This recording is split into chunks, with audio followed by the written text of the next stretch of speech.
Old Overholt rye whiskey is what they drank in the Old West, and it's been made since 1810, and it's straight Wow. rye whiskey. And it sounds horrible, doesn't it? Doesn't it sound terrible? But I it's would want not. to drink It's it. no. It's delicious. It's really super good. And if you can't get it really in any bar around, but in Tombstone, every bar has it. Okay, it is a Beam product, so you could go to your liquor store and ask them for to get you some Old Overholt. That's old and then Overholt, Hold. I mean T. Old Overholt. Anyway, and George Washington drank it. Abraham Lincoln drank it. Ike Clanton, Wyatt Earp, Doc Holliday. That's what they drank was Old Overholt. So when people come to Tombstone, I always introduce them to Old Overholt. So yeah, it's good. Now, wait a minute. All those guys that you just talked about, they're all dead. So is this whiskey going to kill you? Oh no, no, no. Actually, a couple sips a day will keep your germs nice and happy, so you're never sick. Very good. Very good. I'll have to start. I don't drink alcohol, so I'm gonna have to start drinking whiskey now. Just joking. Hey, there is a Oh, there is a there is a theory about that though. In fact, that's an old racing story too. Uh, you remember Tony Briggs, right? Tony Briggs, back yeah, in well, yeah. Tony Briggs. Remember I raced him and Brigo, the four-time world champion Barry Briggs. They used to do diamond mining in Africa, Oh, wow. and and Tony was down in Africa, and he had a bad stomach down in Africa, and he went to a doctor, and the doctor said, well, I could give you some medicine, but he says, probably to drink some vodka, it'll kill the bug, drink some vodka. So he was coming back to the U.S. So anyway, he thought, oh man, I'm feeling sick. I'm not doing no vodka. That's just that doctor's crazy down there. So he came back to the U.S. and he went to his regular family doctor, and the doctor basically told him the same thing. He said, I can give you antibiotics, or I can give you something, to take some medicine to take. But he goes, what you should Just do is drink. stop by the liquor store and do a shot of vodka. It'll kill the bug in your stomach. So anyway, little truth to Oh, that. my Lord. That's good. Don't Oh, call me very doc. good. Hey, don't call me Doctor Clanton. No, don't call me Doctor Clanton. Anytime I'm sick, Terry, I'm just going to call you up and ask you what I should drink. Sure, sure. Okay, doctor? Yeah. Uh, Hey, I was gonna ask you, you rode motocross like in the mid 70s. You were like a 125cc pro motocross rider. And I think you rode in the Los Angeles Coliseum because I was there as a spectator and I didn't race. But I saw you. So tell us about your 125 pro motocross days. Well, really, I'll start back in the 100 days. Basically, when the Elsinores came out in 1973, I uh, I was about 5 feet tall and weighed about 90 pounds, and I got me a 125 Elsinore. Actually, I'll even back up further than that. I lived near Whittier Honda, so I was always there on my Stingray bicycle, racing around the parking lot and everything. And I think they just got tired of me, so they hired me as the lot boy. And I used to pick up trash after school. I'd go down there and sweep the parking lots, and they'd pay me a few bucks and stuff like that. And I was always at the Honda shop because I just wanted to. All I wanted to do was race motorcycles. So when the 125 Elsinores came out in '73, it was a little bit much for me because I really wasn't tall enough to even hardly ride it. And then Rocky from Whittier Honda.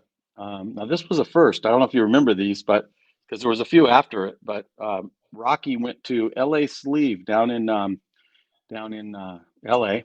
and they made a sleeve for the 125 cylinder, and then we used a Suzuki 100 piston, and so I was the first one to have a 100 Elsinore. Okay, Mm. and then Rocky ported it, and we took it to Irwindale. I was racing Irwindale on Friday nights, and I ran the 100 junior class, and I would race a couple guys on stock 125s down the drag strip, and my 100 was faster than a stock 125. So it didn't. It kind of wasn't fair, but it was okay because I won. But no, it was fair. But but uh, even if you were a better rider than me when I had that 100, um, I could beat you because the bike was so much faster. In fact, I won I won a whole bunch of weeks in a row, and then I started racing the 100 Pro class down at OCIR um against Jeff Ward and Mike Johnson and Bruce McDougall and I can't a lot of them. Anyway, so somebody went to Stu Peters at and Calvin Franks at Irwindale and said, "Hey, Clanton's riding 100 Pro down at OCIR." So I showed up the next night, the next Friday night on my 100, with my 100, and Calvin Franks says from CMC says, "Clanton, you're going to ride. You can't ride in the 100 class anymore. You're going to have to ride 125 Pro." And I'm like, "What do you mean? I'm in 100 Junior." And he goes, "Yeah, but somebody said you're riding the Pro class down at OCIR, so now you're going to have to ride 125 Pro." So my first night in 125 Pro um, at Irwindale, I lined up with Gary Denton, David Taylor, Mark Tyre, Bruce McDougall, Tim Lundy, Dave Pessy. I mean, we're talking, it was a stacked field, and they were on fast 125s, and I was on my 100 because that's all I had at that stage. So anyway, to make a long story short, yeah, we had a good run with the old on the 125, and then yeah, that really was one of the highlights. And I think that I speak for a lot of in my era. If you were one of the people that qualified to race in 1975 in the Super Bowl of motocross in the LA Coliseum, it was spectacular. I mean, here it was really one of the highlights of my whole racing career. And I'll tell you how it worked out too. Is you had to qualify, and it was high school motocross, okay, and um, and how it worked out is you had to qualify to be in it, and then we had qualifiers or the heat races during the day before the 85,000 people got there. We had the heat races, but but the kicker to it was the 125 pro race. If you qualified and made the main event was going to be in between the 250 and the 500. So we got to race in the main event in front of 85,000 people, and it I was was just, there. oh man, it was unbelievable, man. I didn't do so well because, in fact, I just found out from Gary Denton about a year ago. He told me really what happened because I go, man, I got a good start. I got to the first corner, and I think I was third going into the first corner, and they went straight. It was muddy, and we all went straight. I went into the hay bales, and my bike quit, and I had to start it up. And I was 22nd on the first lap, and I worked my way to eighth in the main. But I thought that Wow. was pretty good. So I made a little bit of a comeback, but I never knew what happened when we went. And Denton told me, he said that it was Danny Chandler. Remember Magoo?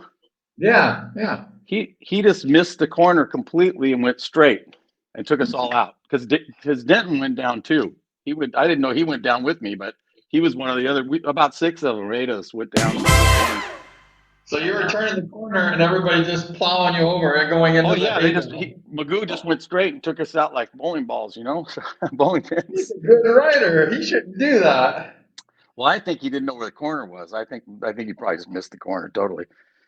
So you went from motocross to speedway because the transition from motocross to speedway is really radical because that's such a different sport as speedway sliding and no brakes and the style of riding a speedway bike because I'm not a motocross rider but I can ride a speedway bike and then you went from motocross to speedway so how in the It's world did that happen and how it, did you get started in speedway from motocross? well, I will tell you, if you're a kid and you think you're gonna want to ride speedway, don't ride motocross because it just gives you all the bad habits. Oh, It's like everything is the opposite of what you oh, did on a motocross bike. And I think that, the motocross riders like Warren Reed and Rex Staten and Steve Bauer. And I mean, there's been a lot of them that have raced speedway after motocross. And you can always kind of tell the motocross riders out there, but it's just hard to break those. Other than the starts, I've always noticed that the guys that ride motocross know how to gate. okay, on Speedway bikes. I mean, everybody that rode motocross seems to know how to gate. David Taylor, another one. He was great at starts on like the 125 Pro class, and he was great at starts on Speedway bikes. So but other than that, it's just so different. I mean, you turn right to go left, and no brakes, and it's a whole different. It really, you have to learn all over again. And I will say this too. I was a better motocrosser than I ever was a speedway rider, and uh, because I was really at the end of my motorcycle racing career, basically when I started in speedway.